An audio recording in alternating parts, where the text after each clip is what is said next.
20 September 2024, I turned 22. And now today, the day I'm recording this, it's 20 September 2025. And I'm officially 23-year-old digital nomad. The life that I lived between my 22 and my 23, that 1 year is the best gift I could have given myself. And there's tons and tons of lessons to explore there. Tons and tons of stories to explore there. And I just want to take you through the whole journey. What was it like from 22-year-old to now 23-year-old, building my company, quitting my job, traveling the world, when most 22-year-olds or 23-year-olds, they just quit school, and it's not the ordinary life you would hear about. So now I just want to take you through the whole journey, what my year was like as a 22-year-old to becoming now officially a 23-year-old. What opportunities did I take? What choices did I make? What mistakes did I make that you don't have to? I kind of realized that it's really crazy, and we will unpack everything. No stone will be left unturned. So let's start with 20 September 2024. When I turned 22, I just moved to Amsterdam, which was a dream since I was 16 years old. So I had an apartment there.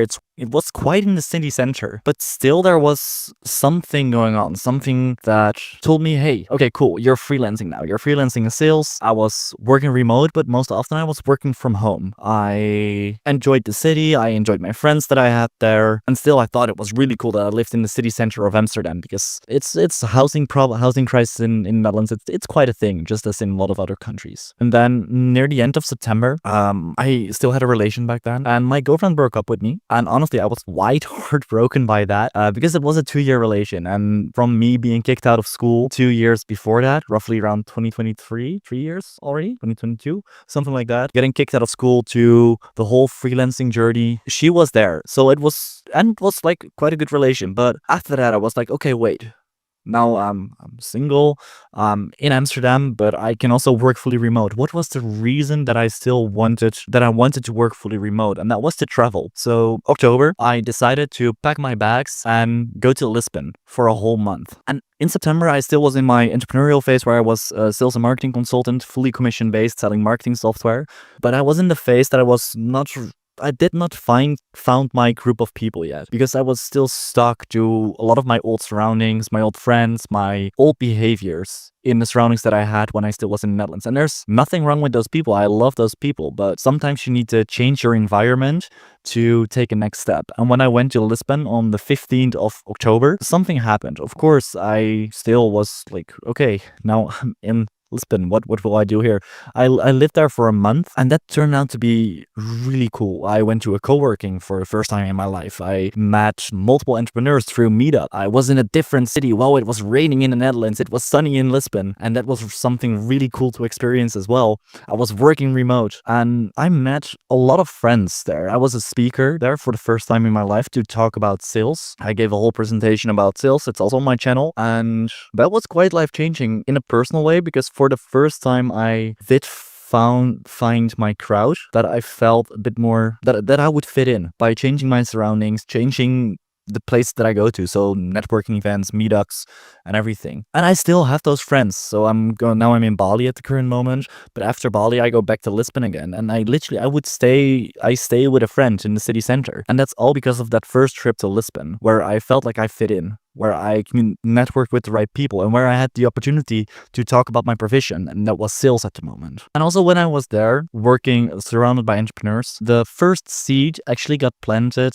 to quit my job as a sales and marketing consultant, selling marketing software, fully commission based, and start my own company. I started talking with Fabio, my best friend and now business partner, about that. But that first seed, it got planted when I was in Lisbon. So then I went back to Lisbon. I also realized when I got back from Lisbon that the relationship that I had, the 2-year relationship, even though I have nothing bad to say about her, it was also holding me back in a way, because it was just not a right fit. I will not go into much depth about there, but sometimes you just know that some people hold you back, that some relations hold you back, that some places hold you back.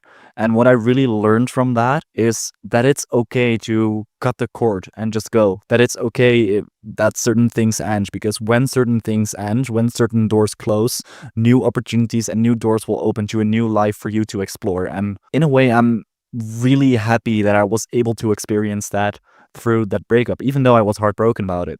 It is something that I learned, and it is something that I really take with me still to this day, that some relations, if they hold you back, don't hold tight to it, because then it will not bring you further, especially in my position, since I'm still quite young and have my whole life in front of me. I want to build, and I am quite ambitious. This way is go to that one place, search for those people that actually fit your life, and the people that actually bring you up. And that's something I took with me, and something I realized when I came back from Lisbon. So when I came back from Lisbon, I was in Amsterdam for 2 months, and I started building a company with Fabio. We talked about a lot. We started developing products. So we do make.com automations, N8N automations, AI agents, workflows, that kind of stuff. But honestly, we had no clue what we were doing.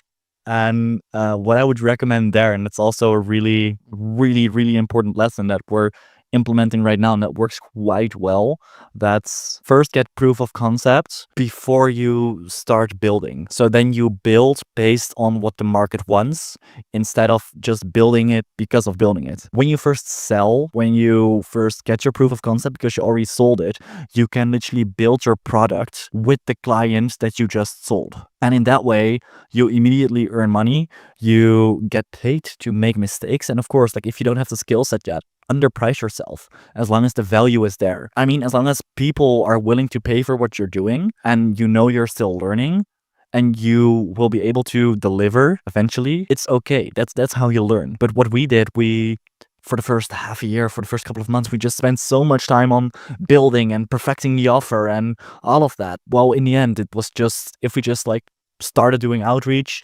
and tried to pitch, try to go right at it a bit more in a lean startup way, we would have been way further than where we are right now. So that's a big mistake we made, and we wasted a lot of time because of that. So if you're thinking of building a company, starting a company, just start with sales, start approaching people, start talking to people about your idea, about your concept, and get proof of concept, get those first clients in, and then build as you go. Your course, your whatever, what you want to do, your coaching process, it doesn't have to be perfect. But when you build it with the clients you already have, it becomes a product that's based on the needs of your clients, because you're building it with them based on the skill sets that you have. And then the 2 months in the Netherlands, they were good. Just working, grinding, and seeing some friends, enjoying Amsterdam. And then January, it was time to go again. I went to Madeira. I was there for 3 weeks, roughly a month in January, in the beginning of the year. There I stayed at a hostel, which was also a really big mistake. If you're staying in a place for 3 weeks as a nomad while you're still working, while you go to a co-working whatsoever, don't stay at a hostel. Just don't. Pay a bit more, get your apartment, or get a private room at least, because you just don't sleep that comfortable in a hostel. You don't focus that well in a hostel, at least for me personally. So that was a big lesson about nomading that I learned. I don't want to stay in hostels because it decreases my productivity, it decreases my sleep, or the quality of my sleep. And I was able to learn that. Also, when I went to Madeira, I only had like a small carry-on and a fully packed backpack. And I realized, and it's also a big nomading lesson, so if you're a nomad entrepreneur or want to nomad, you don't need that much stuff. You literally, you don't need that much. And that was a cool realization to have as well. After Madeira, that's also something that happened. In Madeira, I started a podcast. So the thing that I'm recording right now. And I think that was also a decision that made a really big impact in my life, since the people that I met through the podcast and the network that I gained through the podcast is a network that I would not have gained if I didn't do the podcast. And that network already brought me quite some experiences. That network brought me even a lead for the company that I have right now, that I still was building back then. It brought me connections, it brought me friends. So starting the podcast and being able to learn from fellow entrepreneurs or the entrepreneurs I met during my journey so far, and being able to share those stories, that was a really good decision. And if you have something that you want to do, like a podcast, like recording videos, like documenting a journey, I would say just do it. Like, this channel is really, really small, and it's growing quite rapidly in the past couple of weeks. I think I gained 60 subscribers in the past month, which is the biggest growth I ever had so far.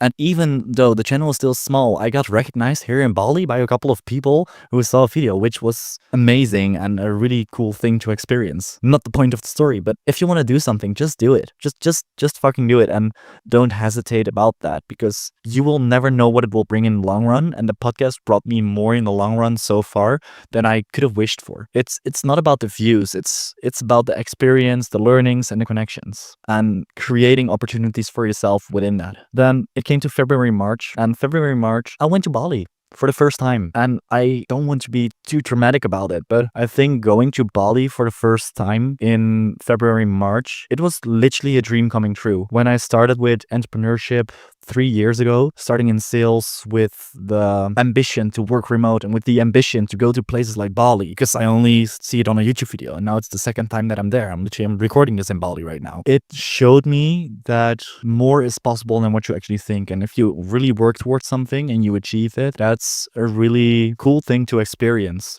What Bali also brought me, it's not only that everything is possible if you just go for it, and achieving that dream to be remote and be in Bali and be that person who is there, even though I did not achieve all my goals yet, and even though I have a lot of things to learn and a long way to go before I'm at my end goal. I think I'm never done, honestly. But that dream coming true, that was something that just kicked in. And even that was also something that motivates me to go even further, to do more, to do better at content creation, to learn, to improve. It just showed me what's possible. And beyond that, it brought me a really cool network. I still have a lot of friends here. I still have a lot of opportunities that just come from being in Bali, or from people that I've met when I was here, from podcasts that I did record when I was in Bali for the first time. And it felt really free to be able to live in that way, to be able to build that network, to be able to feel like you achieve a dream, as stupid as it may sound. And the funny thing is, now that I'm back in Bali and I already know the place a bit, it feels a bit like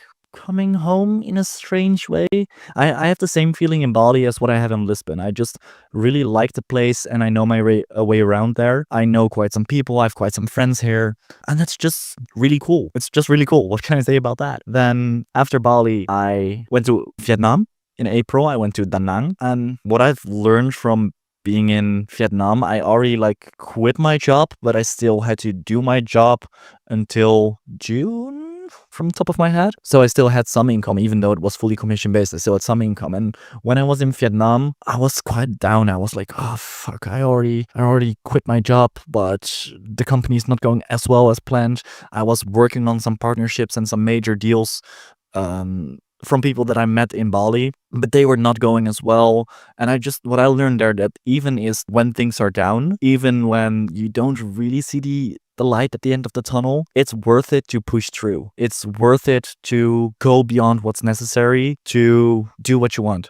Because when I was in Vietnam, I was really locked in. I just worked a lot. I recorded a video when I was in Vietnam, and I also recorded a video about that process where I was going through back then. But that's what I learned when I was in Vietnam in April. It's just when things are going down, or when you're at the place where you don't have that much of a community, just push through. Just go through it. And that's also what I experienced when I was in Da Nang. There wasn't that much of a community. I was a bit behind on my work. Just push through. Just do the work that you need to do, because that's what needs to happen. And it comes in seasons. And then by the end of April, in the transition from April to May, from the top of my head, I mean, by the end of April, I did close a really big deal. I did close a big contract. And that was all because of the labor that I did when I was in Vietnam, because I pushed through there. And it was the biggest contract in the start of May that I ever closed, that I ever put my name on. I mean, I became an actor in a Samsung ad. Well, I was involved in the ad creatives for that ad. Well, I was involved in the whole positioning of the deal. Well, I was involved in everything around it. And of course, I got a commission out of the deal. And that felt unreal. To be able to close such a big deal and be so involved in the ad creatives for that, and be so involved in arranging the filming in Lisbon, being an actor in that, doing the whole conceptualization. And I learned so much from that as well. And I'm so thankful that I was able to do that. But that was all because of the work that I did in April when I pushed through in Vietnam. That sounds bad in a way, but it does not matter. Because in May, when that contract was closed, it really, really, really gave me a lot of peace of mind that there was a light at the end of the tunnel. And then also in May, one thing that happened is I saw an ad And that ad was for copywriting, a company that was searching for a copywriter in the Netherlands. And I just responded to that ad because it was like, okay, fuck. By the end of May, I already quit my job. So then I don't have any income anymore at all because I didn't want to do the sales. It was too time consuming. I was bounded to calls all day long and the paycheck wasn't that good because I sold a bit more low ticket entry SaaS products for more starter entrepreneurs. And I learned a lot from that. Like I analyzed over 900 funnels in the 1.5 years that I did that. So it was a really good training school. But when it comes to earning, it was not a good position to be in. So then I responded to that ad and I got accepted. I talked my way in through that. And now I'm literally being mentored by the best copywriter, like the known best copywriter of the Netherlands, in the Netherlands itself. Well, I'm getting paid for that just because I responded to an ad. And that's comes down to a next point that I really learned in the past year. And that's when opportunities show up, take them. And the more opportunities you take, the better you will be able to recognize the good ones from the bad ones. Because in the beginning of my entrepreneurial journey, I also took every single opportunity that came along. And now I'm more in a phase that I get more opportunities. And of course, like they're not as big as what they could have been. Like Electromozy calls it the woman in a red dress. And the further you go in your journey, the more attractive the woman in a red dress becomes. It's a matrix metaphor. And you have that in every level. The grass is always greener on the other side, but the more opportunities you take, the better you will be able to recognize which are the good ones to take, which are the good ones to avoid. And the copywriting one was just the right opportunity at the right time that just came along, got accepted, and I'm still getting mentored by it. And my copywriting is still like a steady income stream while I'm being able to allocate my own time at my own things while building my own company. And then, of course, I still had the partnership where I closed Samsung deals for. That was not as time consuming as the other sales job that I had and was really valuable to learn from. So it's just two right opportunities at the right time that brought me the possibilities to be back again in Bali, that gave me the possibilities to build up some kind of buffer, some kind of safety net to go more all in on my own company, right? And that's just because I took those opportunities in the beginning of May by the end of April. Then we came to June, and June was a bit of a hectic, it was quite of a hectic month because I had 3 conferences in 1 month. It started with Nomad World Fest in Albufeira. So then I went from Lisbon to Albufeira, so still in Portugal.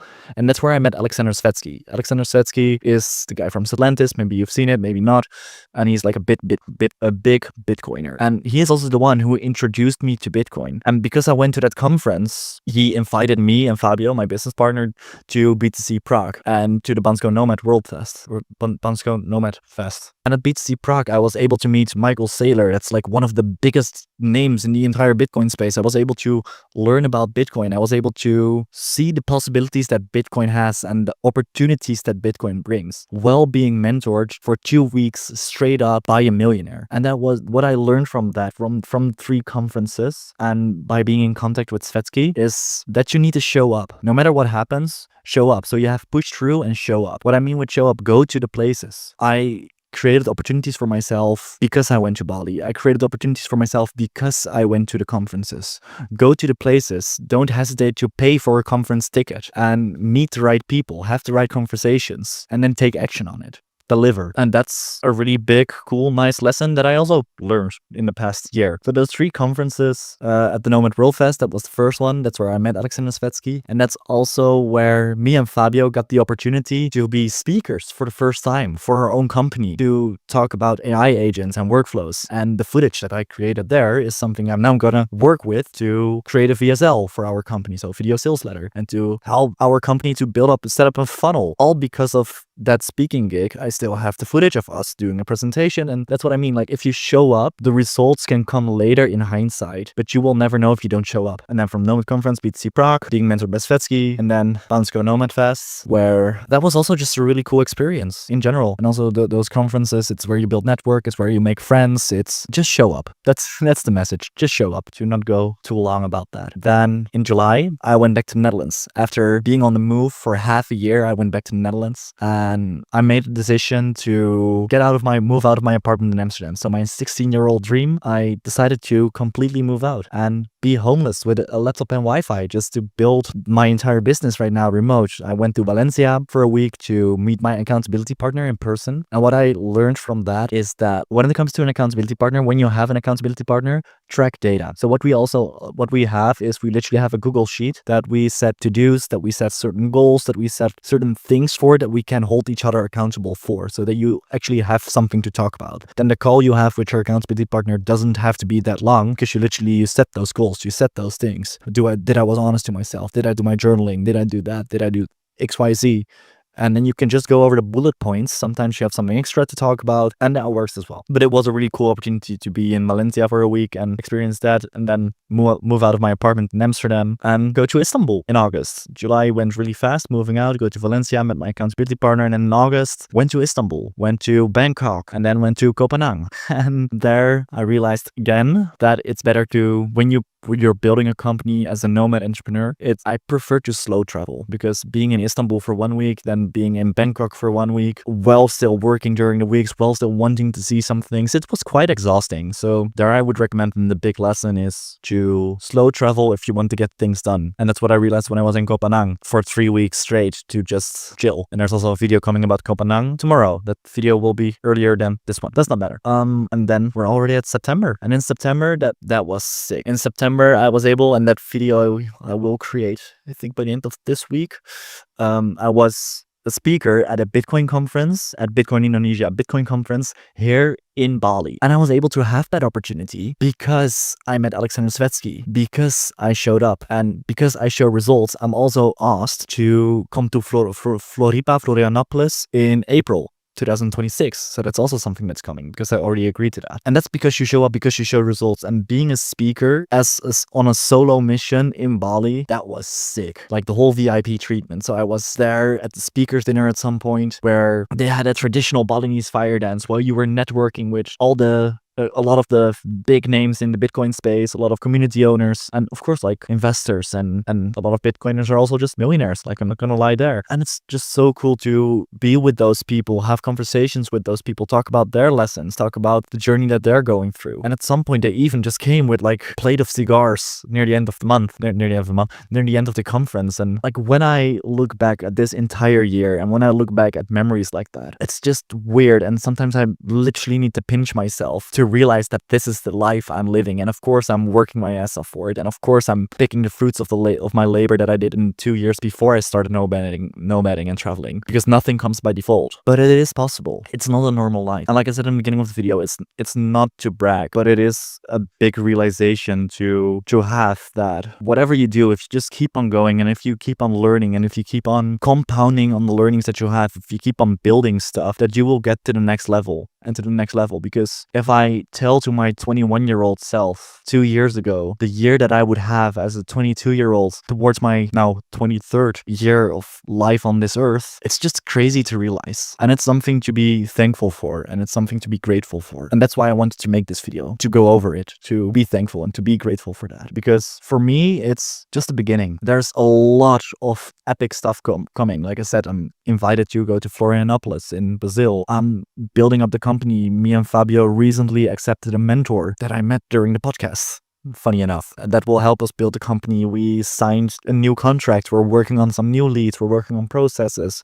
The product that we're building is becoming really cool, and we know there's market for that product that we build. I mean, to summarize everything, I think there's one quote from my favorite book in the world. It's called Straight Line Leadership. I love that book. It's the book I learned the most from all the books that I've read, and it's like over 100 books by now on self-development and sales and psychology. I made a separate video about literally that book, even though that video is not performing that well. I love that book. And that is, strive now, regret nothing later. Strive now, regret nothing later. By living by that quote, I think the best present I could have given myself was the year I just experienced. And I would like to invite you to just go, to just do the stuff that you want to do, because it's a crazy crazy fucking summary if you think about it. 1 year, what happened? 1 year is a long time, but it's not. But if you just go and if you just do things, you will create a life that you will be grateful for and thankful for. At least that's what helped for me. And those are some mistakes that I made. Those